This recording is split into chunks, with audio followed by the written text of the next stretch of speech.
Board, and we're at OCHN, Oakland Community Health Network, formerly known as CMH, which still is still embedded in my brain, but I'm trying hard. My name is Shelley Taub, and I'd like to know if if there's any public comment, anyone from the public who would like to make comment. None. We'd like to have a roll call. Or we can do it this way. We can have everybody introduce themselves. So let's do it that way. First of all, let's start with, on my right, Lauren. Hi, I'm Lauren Chamberlain with Oakland County Veterans Services. It's Crystal Mosby. I'm manager of SUD for OCHN. I'm Shelley Taub, and I'm an Oakland County Commissioner from District 12. Kelly Flynn, I'm a member at large. Ron Coleman.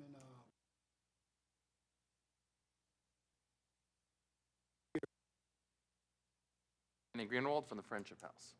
I want to welcome our new member.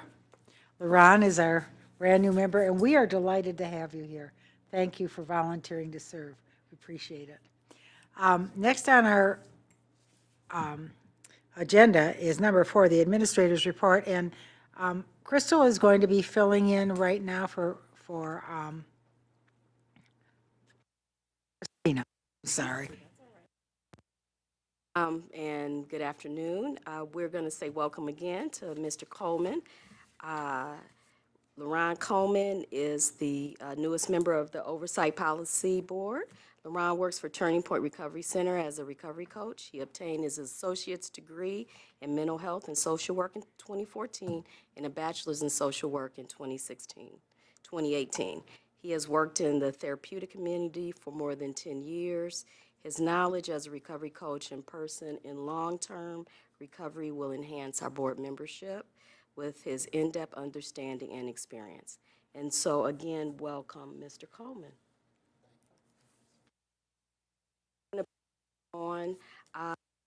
Or the second is SOAR funds. The federal government approves additional funds to further address the opioid epidemic. The funds will be filtered through the single state agency, which in Michigan is the Michigan Department of Health, Human Services, Behavioral Health, and Developmental Disability Administration, a mouthful.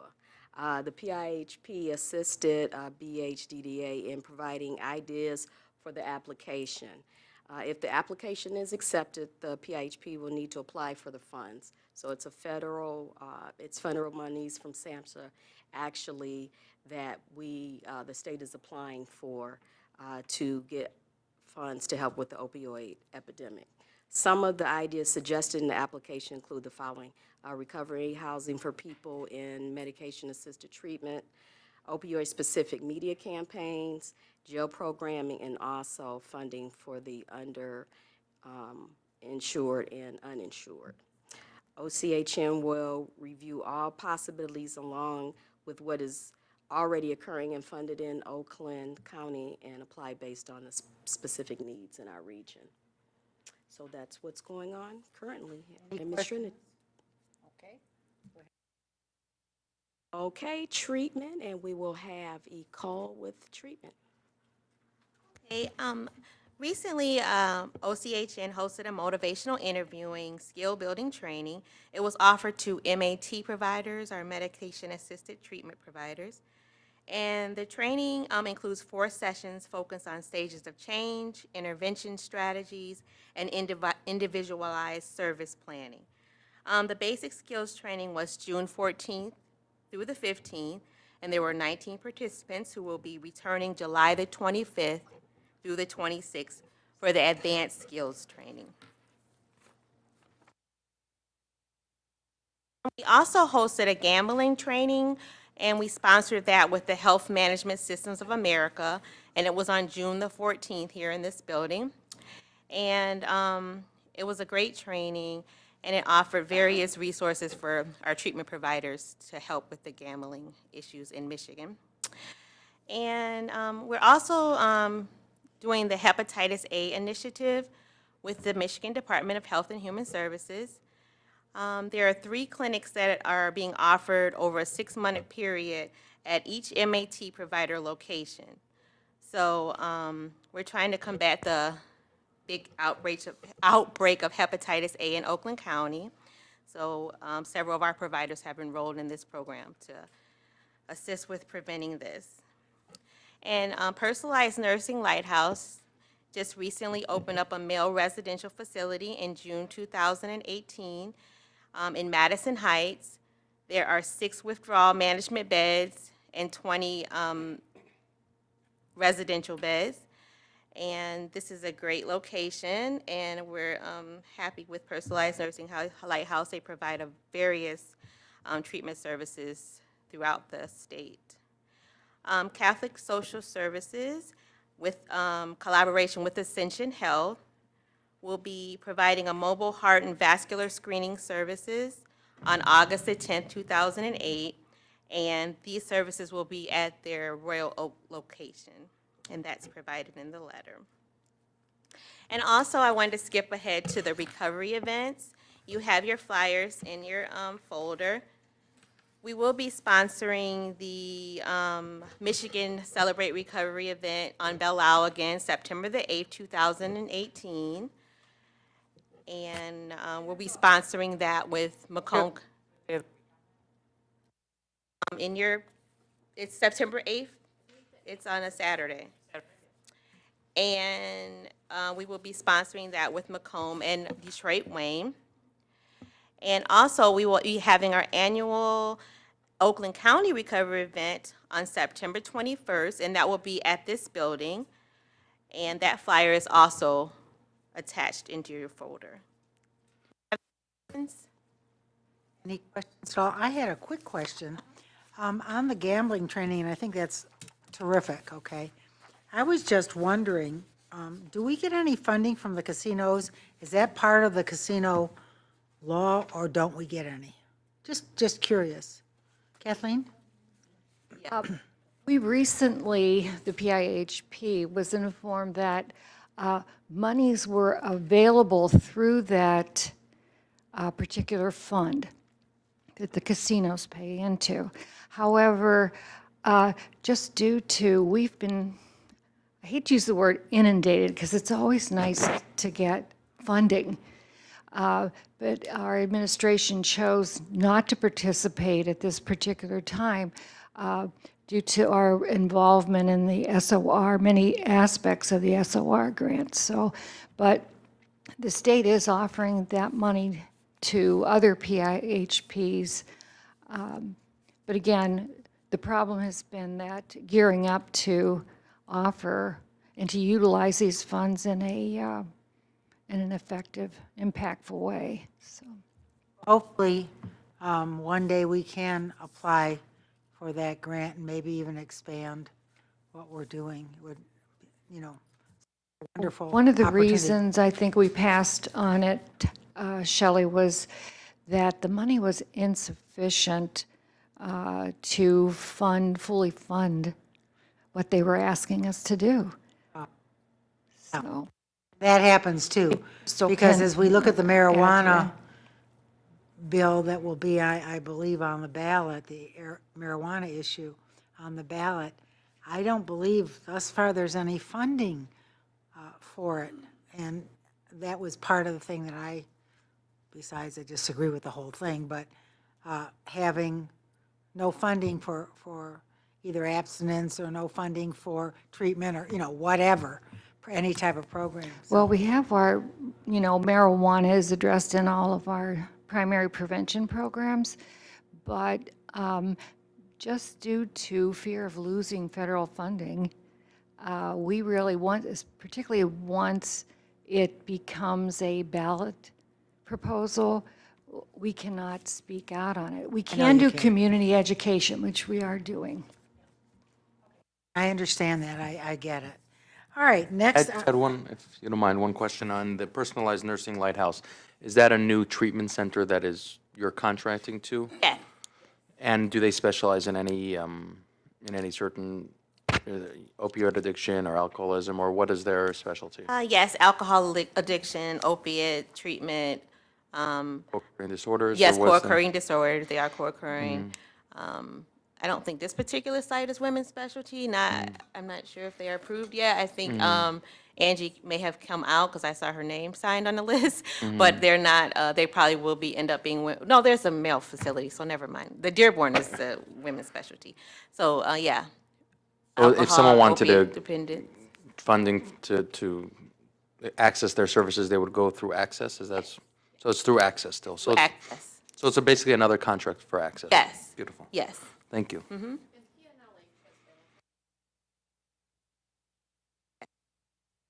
Got it. And by any chance, do you know how long their average stay is for an average patient? I'm saying they have 20 beds, but how long is the stay? Are we speaking about a week, a month?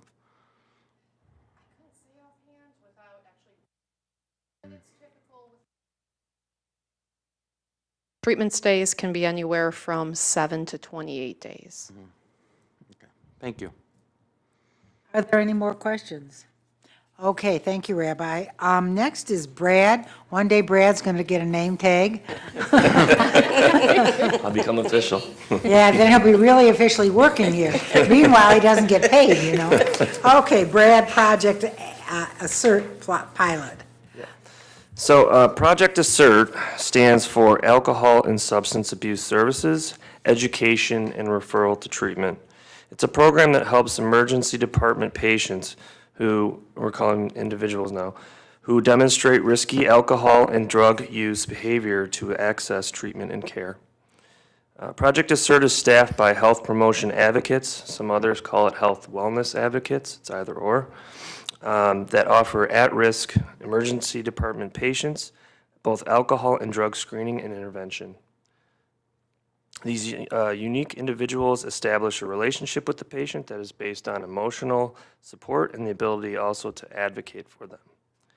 OCHN will utilize select peer recovery coaches to serve as HPAs from our network, and also have agreed to partner with Oakland Family Services for this. Trainings will also be developed and offered to these individuals. Following a recent meeting on July 18th, 2018, with hospital directors, it was determined that HPAs will be embedded in the ED of McLaren Pontiac Hospital. The main objective of Project Assert is to address the current opioid crisis and significantly deter continued use, overdose, and death. Okay. Are there any questions? Yeah, do you have plans to expand that to Beaumont, Henry Ford, any We of those do. hospitals? And Yeah. Are they receptive to that? We've already reached out to St. Joseph Mercy. We're still waiting to hear back from them. And then there's also talk of if that is unsuccessful or we're not able to partner with them, we might look at Royal Oak, Beaumont Royal Oak. What are your successes? Are you seeing anything good happening? Because this is not, I just came back from a national meeting, and this is the whole country.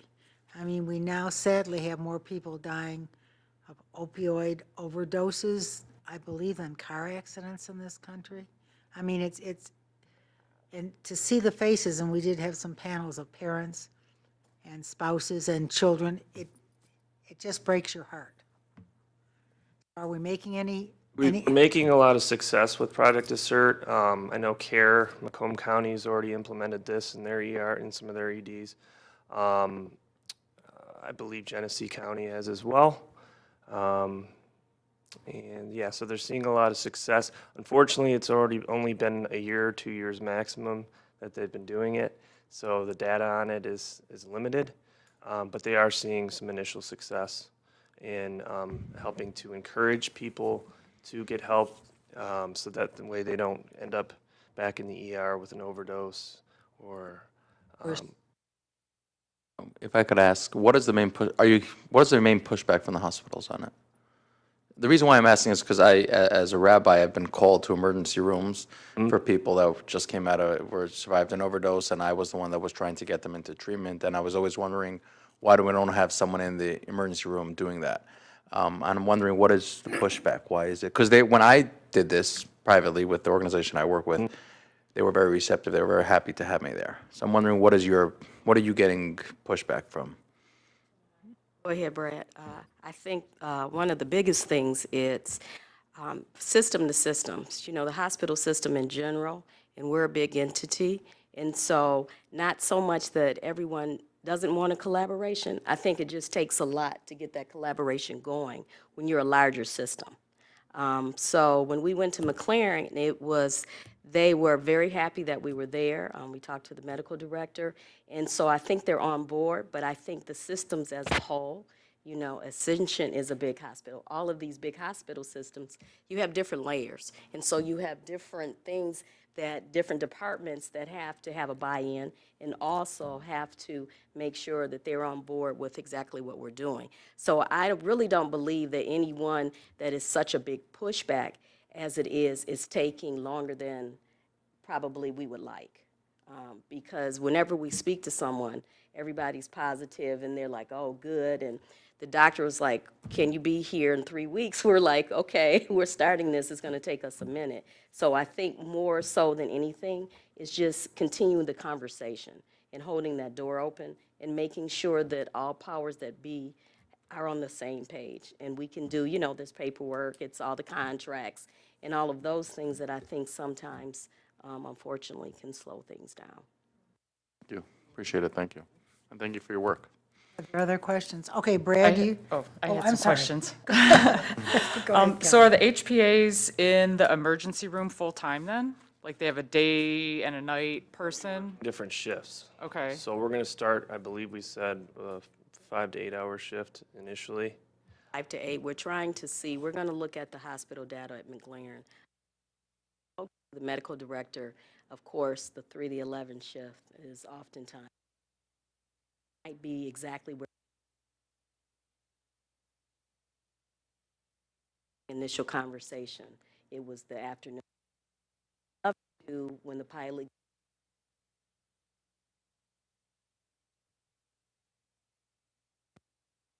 that's kind of the goal, is to be able to man it 24 hours. But starting off, we're going to see what the hospital needs, and then we'll put someone in there, as Brad said, hopefully between 4 or 5 to 8 hour shift.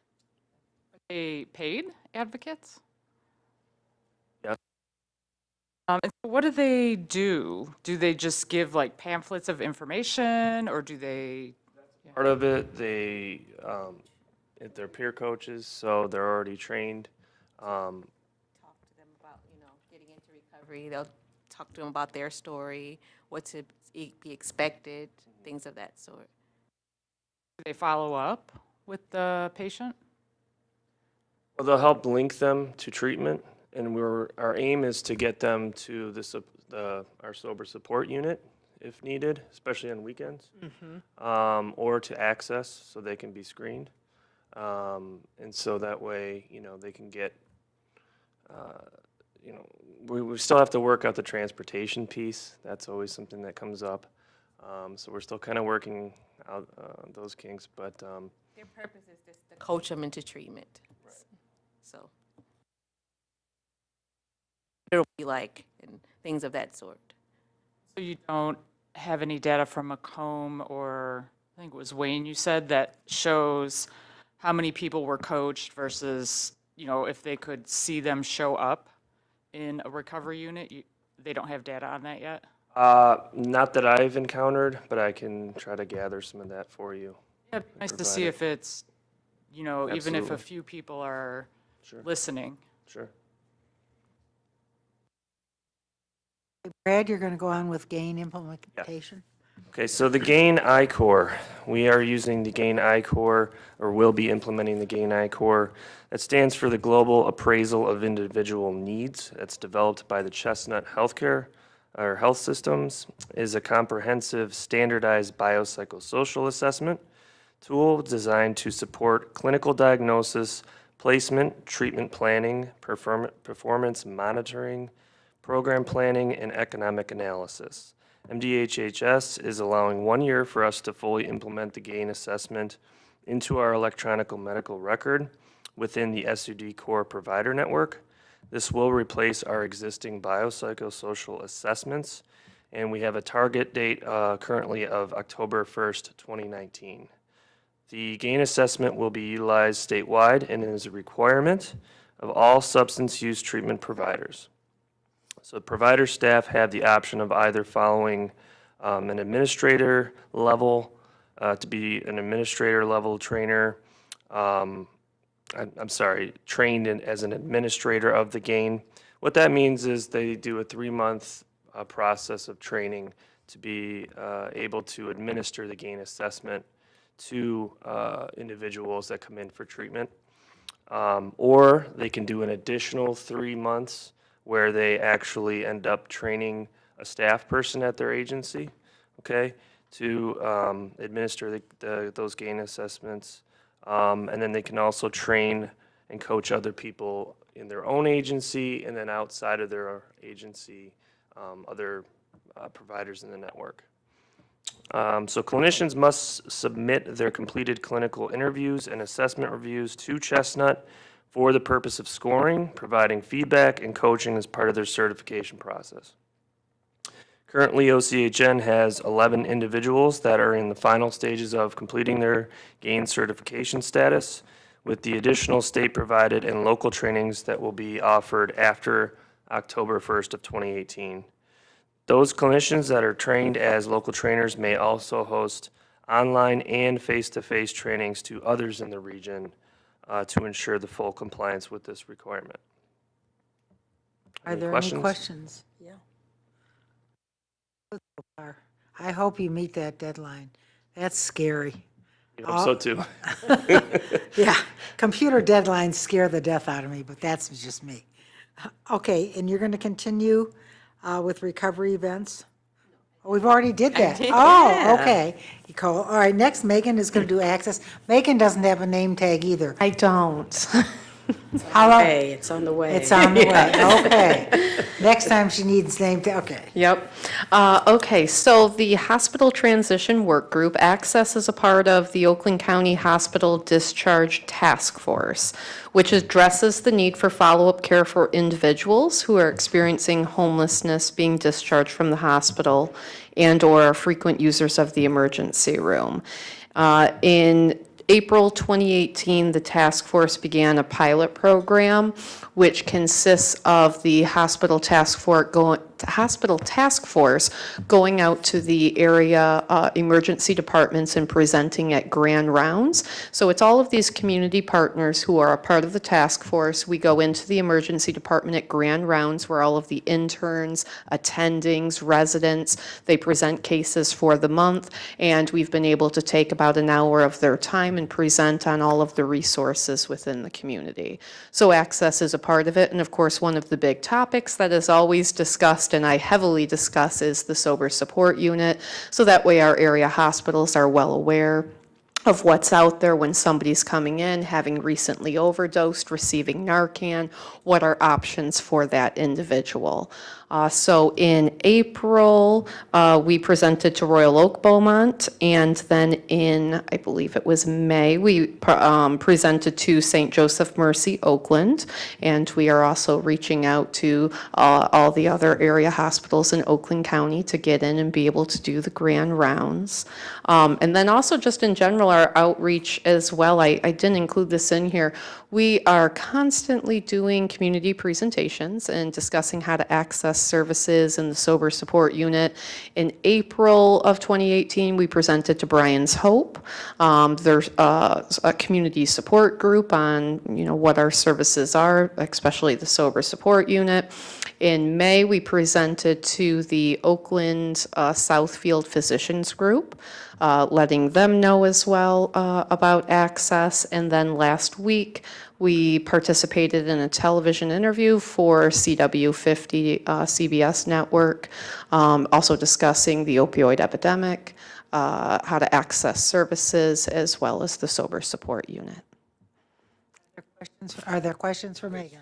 Yeah. By any chance, a flyer specifically for access on the sober support unit? We that I could do. get? I don't have it on me. I could pick it up on the way out if is it in the front? Yeah, Suzanne will make sure that you have it. We have large flyers that we always take with us, and then we also have smaller cards that at Access, we keep it in our offices to hand them out to every single person who comes through, and then also at the front desk for anyone who comes through as well. Yeah. I'd like some of those too, the little cards, if you have them. Do you still place people within 24 hours? Is that the Yes, goal? through the Sober Support Unit, we are placing within 24 hours. amazing. And even with individuals who come through Access, who maybe don't utilize the Sober Support Unit, we're looking at 24 to 48 hours as well. So we are getting people into treatment immediately, which is fantastic. Are there other questions? I have a question about, there's a certain segment or certain group of people that we must treat, okay? People who don't have insurance or people who don't have a large enough salary or so on. But there are kids, sadly enough, in this community who are don't fall, or young adults or people who don't fall into that bucket, okay? Do we do anything for them? I will do my best to answer, and then let me know if I'm on the right track. So we Let's just have- say somebody has lots of Blue Cross. Yep, Blue Cross Blue Shield, yeah, and that's exactly what I was going to start with. So say somebody comes in, whether it's a child or an adult, they come in, they have Blue Cross Blue Shield. The first thing we do is have them meet with the RISE Center, because navigating the insurance system is very overwhelming for a lot of people. It's overwhelming for myself, so I can imagine how it is for others. And so we will have them meet with the RISE Center with that case manager, peer coach, who helps them obtain their explanation of benefits summary. So we are able to see what is their deductible, what is their max out-of-pocket cost, is there a co-insurance for every service, or depending on what service, because every level of care they wish to access could be through their private insurance. Outpatient might be fully covered, no co-insurance, no nothing, whereas the higher level of care for a detox or residential, that's when the deductible co-pays. That's when it might kick in.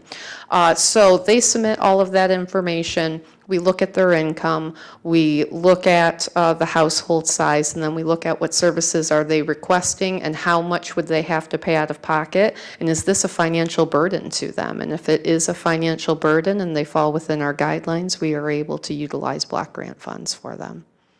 What if it does not? I mean, I hate to see you go through all this and find out there are people who have all these funds available to them, but they just don't know where to go. Right. In other words, it's not just I mean, it's a universal problem, especially with the opioid situation. I mean, these are people who are paying taxes and making their house payments and live in a nice home in a nice neighborhood, but they have the funds to pay for something, but they don't know where to go. Do you help with that? Yes, we will make sure it's not just a matter of, it's very rare that we end up seeing somebody who doesn't end up qualifying for our services. Typically with somebody with the private insurance, they know I've got to pay $6,000 out of pocket to go into a detox or residential, and so we see that very quickly. If I see somebody that, and it happens very rarely, I might see somebody who they only have to pay $300 out of pocket and they have a significant household income. So when that's the case, we will talk to them and work with them. We don't just go, oh, sorry, you don't qualify. It's about sitting down and saying, let's call your insurance company. Let's see where you're able to go. Is there a sliding fee scale place where you're able to go if financials, are a problem? Because $300 for some people, although big picture, it might not be considered underinsured, it can still be financially difficult. But we help them have those conversations with a provider of, do you do payment plans? What is the expectation for having this paid? Most of the providers, many of the providers within the OCHN network, they also take private insurance. So we already have a very established relationship with Bill. So we're able to call and say that, they have a $300 deductible. What is the expectation for them paying it? How can you work with them on that? And so everyone so far, it's been a very smooth transition in us assisting them. I'm glad to hear that, because I know that a lot of parents are tearing their hair out because they don't know what to do or where to go. But now we know that we can refer them to you guys. Even if you're not paying for the services, you can send them in the correct direction. which is wonderful. Yes. Thank you. Thank you very much. Next on our agenda is Megan again. Yes. The Waterford 51st District Sobriety Court. The mission of the 51st District Sobriety Court is to promote recovery, enhance the life skills of the program participants. Through a coordinated response, individuals dependent on alcohol or other drugs are linked to services geared to help them overcome substance misuse, and that in turn reduces the incidence of offenses. The sobriety court team consists of judges, probation officers, specialty program coordinator, defense counsel, prosecutor, and treatment providers. Everyone comes together and meets on a weekly basis for case conferences. Access has been invited to be a part of this and sit on the 51st District Court sobriety team, so that is something new. For a while now, Access also sits on adult treatment court through the 6th Circuit Court of Oakland County as well. So it's really allowing for Access to be able to be right there. And if there is a treatment need, we're able to assist immediately with helping an individual obtain those services. We've gotten incredible feedback from the district court and ATC. At one of the recent conferences, the MatCap State Conference, they had told other adult treatment court teams, our PAHP sits on our treatment team, and everyone was blown away because they're like, wow, that's incredible to be able to have that quick of access to services and help someone assist. Are there any questions? Which other courts are you in? District courts, any of them? The Waterford District Court. That's it? That's it right now, and then the 6th Circuit Court. Not the 52nd districts? No. Wow. But they do have drug courts, don't they, some of them? Yes, Okay. yes. So certainly worth us probably starting to reach out to them as well to see what we can do. Yeah. Kathleen, prevention? I have some good news, and it involves the SINAR survey, which is done annually. It's a it's actually a federally mandated check of our tobacco retailers to ascertain their willingness to sell tobacco products to minors. I believe if you look back at the minutes, we had just begun to talk about vendor education beginning, and that actually is a visit by usually a coalition community member who lives in the community. They call upon the retailers and offer them a packet to help train their employees, to offer the state mandated signage, and a toolkit to help them to educate their employees, basically to check ID. We had a wonderful result this year in that 100% of the retailers that were assigned to Oakland County for us to check refused to sell. They're not actually, the minor is never asked to complete the inspection. It's what's called an unconsummated buy. We don't want them to break the law, but it is used to determine funding. If the state of Michigan is found to be not in compliance with SINAR, which means more than 20% of the retailers who participated in that actual survey, if they fail, we could lose up to 40% of our substance abuse treatment and prevention funding, which is a significant amount. So that was the good news. I know the question was asked about what we're doing with the opioid epidemic. Are we seeing results? And in prevention, some of the things we're doing are, you don't see results for years. And one of those specific programs that the state has funded through the state targeted, it's now called the State Opioid Response, SOR, but it began with the state STR, State Targeted Response. And in prevention, we applied for funds and received money to train teams to implement the Strengthening Families program. It's a 7-week, 2.5-hour commitment by parents and their children, and it targets parents of children who are 10 to 14 years old. And the basic idea behind the program, we know from research that parental and child bonding, it plays a significant role in a child's tendency to experiment with drugs and use drugs. So in the program, they work with both the students and the parents, and then come back together to share what they've learned and actually do some role playing. It's been challenging in terms of recruiting parents.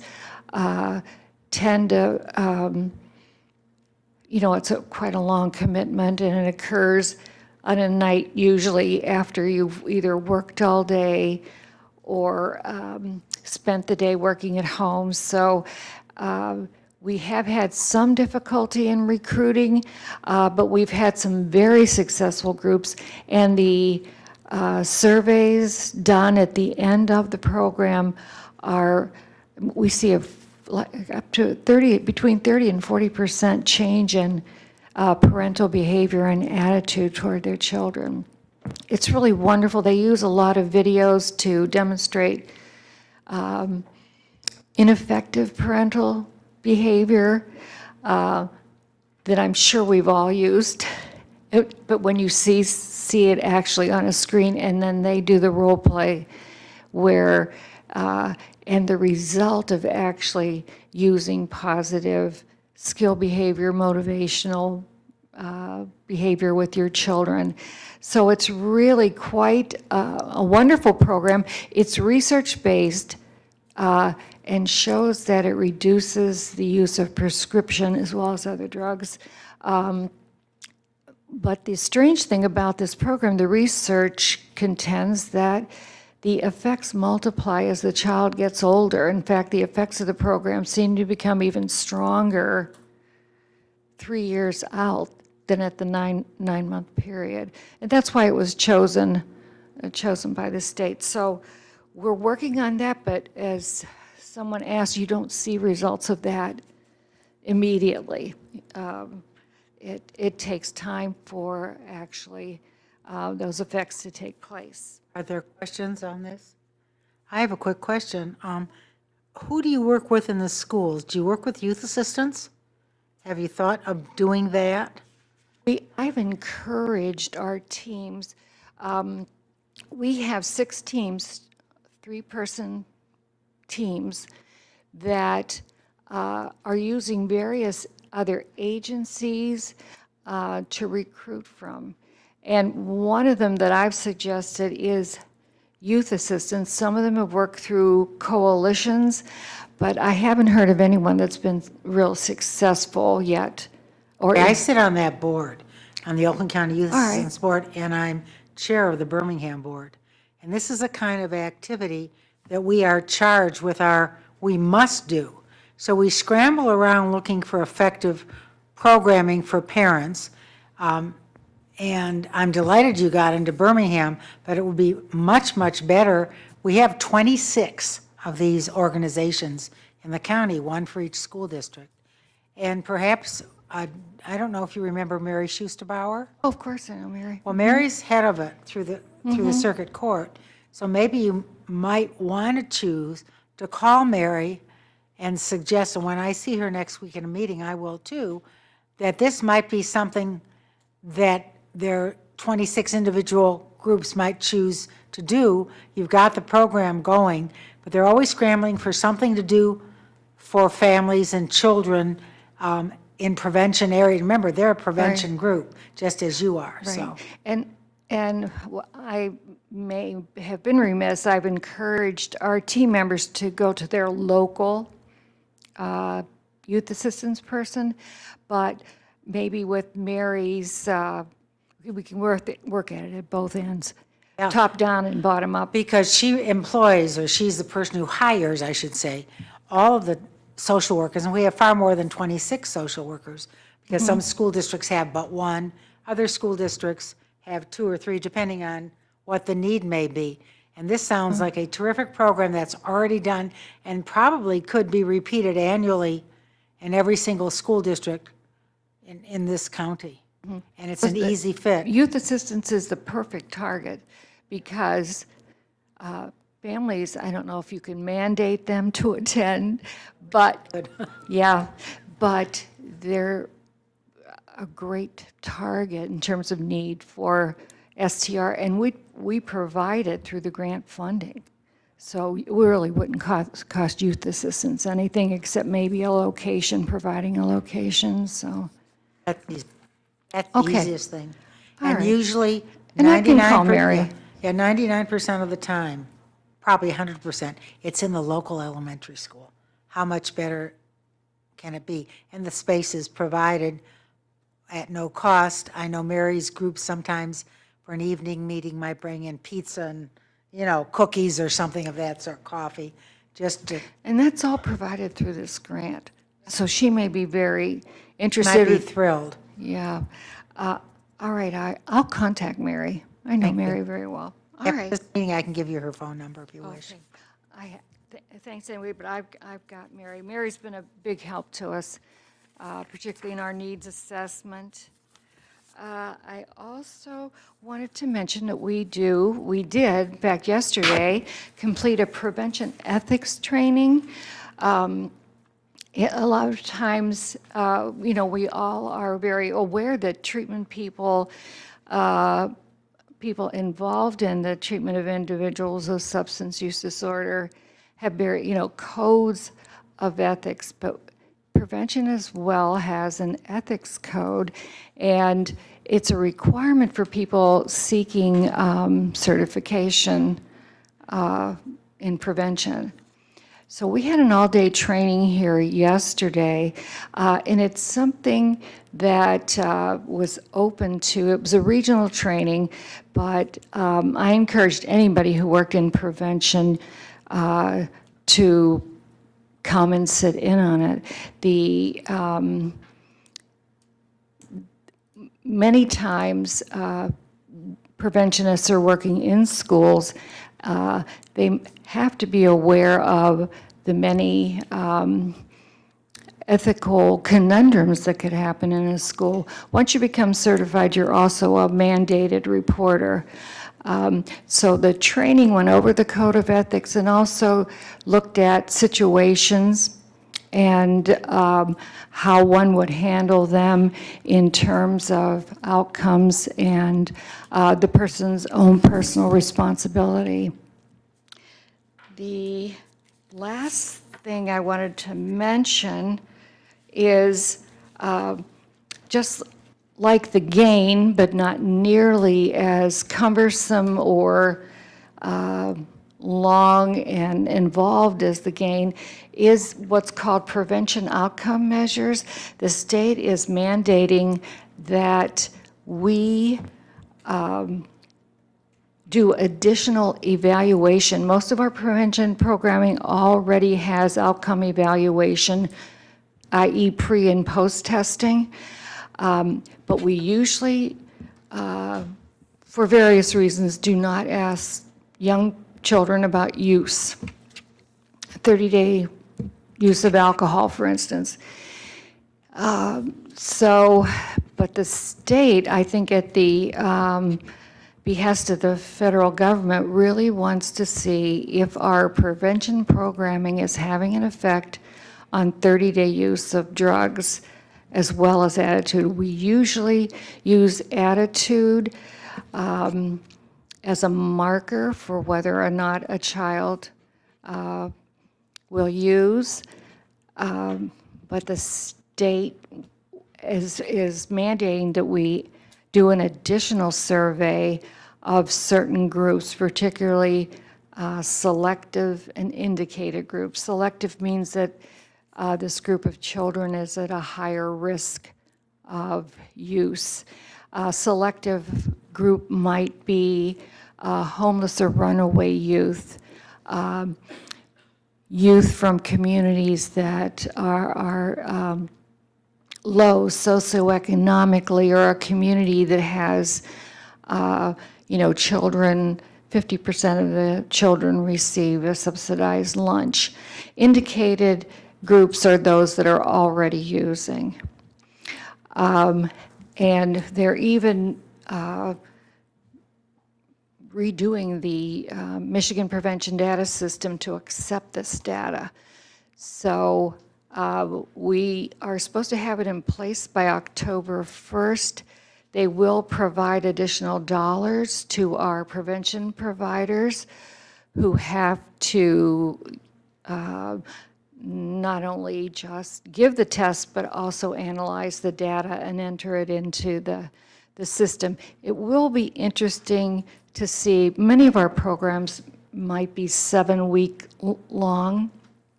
And the program, of course, has to be at least 30 days long to qualify to do this, because most of the questions are based on 30 days. But we, I don't know, I think it's a big expectation to see a change in 30 days, but we'll see. It'll be a grand experiment, but it'll be interesting to see the results of those tests. We're hoping for a positive result, of course. Any questions? Are there any questions? Okay, thank you, Kathleen. You're welcome. We have something under old business besides Kathleen. Old. No, I didn't mean that. okay. Old business. It's called religious affiliation, and Crystal and I don't know what that means. I mean, we know what it means, but we don't know why it's on the agenda. So I think what we're going to do is just postpone that agenda item, unless anyone has an idea, until Christina comes.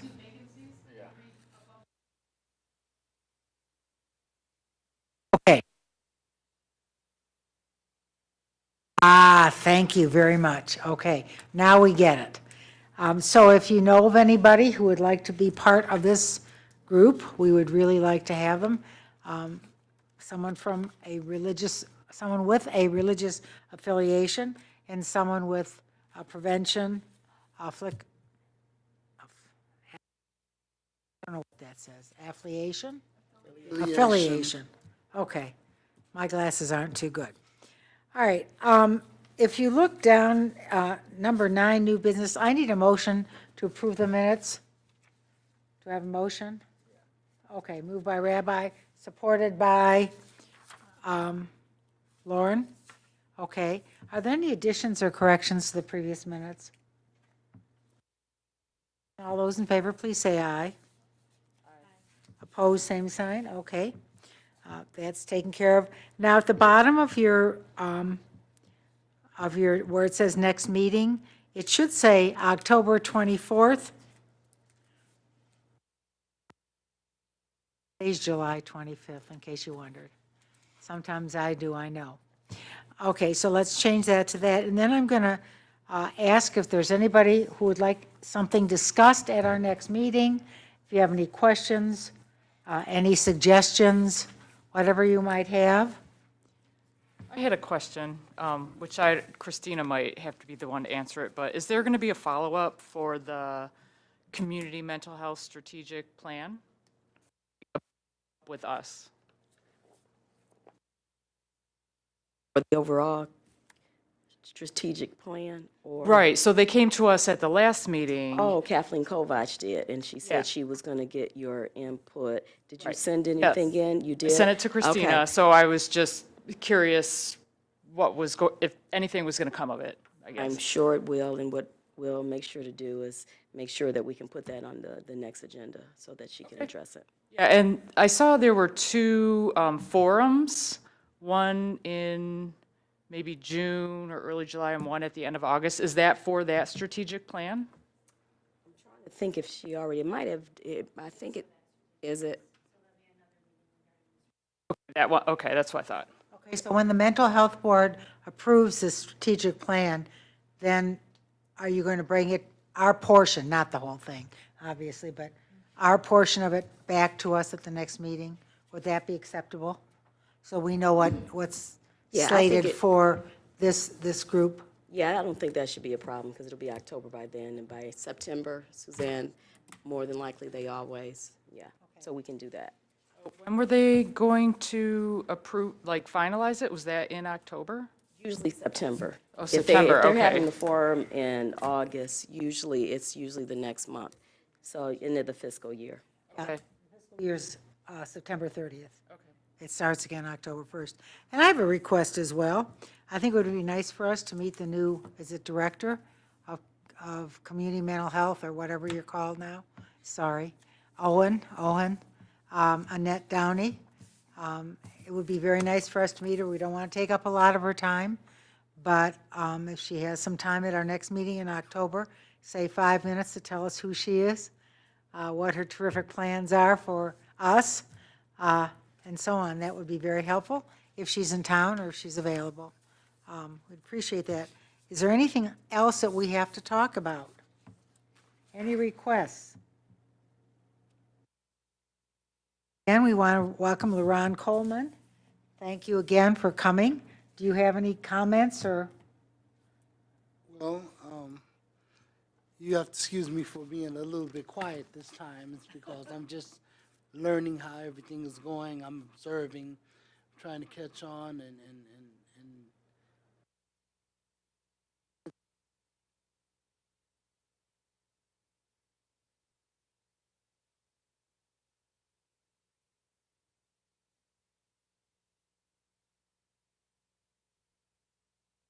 One of the things we've never done here, or we haven't done for a long time, is hear from a provider of what the ups and downs are in the services they are providing.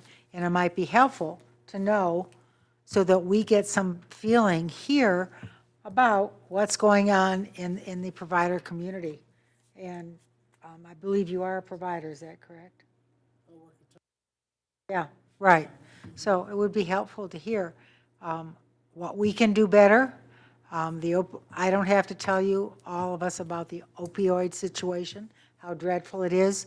Are we making any inroads? I mean, it just, you pick up the paper every single day, and sadly, you see death notices of young people, and you know what the deal is. So, Kathleen, is there anything you can suggest? It has to come from all directions. I think we are making progress.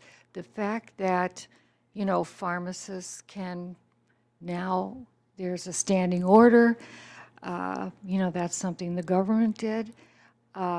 Doctors, new guidelines, give them, 3 to 5 days? Yeah. Not this 30-day, 60-day supply of pills. And I think parents are scared for their children. The community that you mentioned, Birmingham, Bloomfield, we had the highest number of parents there. And of any group that we recruited, and people who read the newspaper, know what's going on, are frightened. Not that the other, but your community was very receptive. And not just one parent came, both parents were there. So I think the media is getting the word out. I also feel that, and this is my personal view, that the passage of recreational marijuana use, there's that, we think it can help with the opioid crisis. The research really doesn't show that.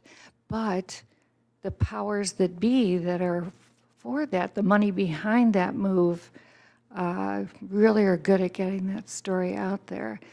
But that, it's just not one thing.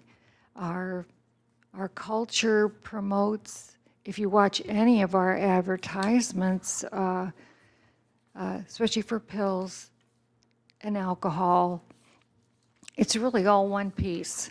The opioids are just the blazing example of misuse and looking for, you know, it's a sign people are unhappy. If you have to take something else, you're not happy with yourself. And building, and this is what's big about prevention and important about prevention is that it's building the positive, those protective factors, the bonding,